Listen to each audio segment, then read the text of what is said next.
Macron met la pression sur Mbappé, la surprise est totale. Tu veux être informé de toutes les actualités du foot et les stars du foot chaque jour? Abonne-toi, c'est parti.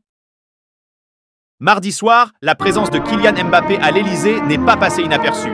En effet, l'attaquant du PSG était présent en compagnie notamment d'Emmanuel Macron, de l'émir du Qatar ou encore de Nasser Al-Khelaifi et Vincent Labrune.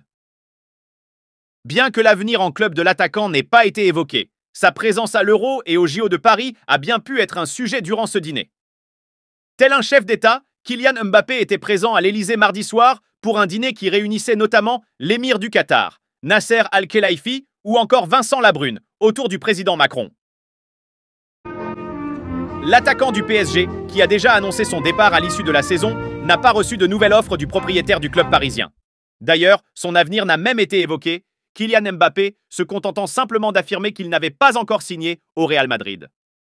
Néanmoins, un autre sujet a pu être au cœur des discussions. Après avoir convaincu Kylian Mbappé de prolonger au PSG en 2022, Emmanuel Macron a-t-il tenté de faire le forcing pour que l'attaquant français dispute l'Euro et les JO de Paris l'été prochain?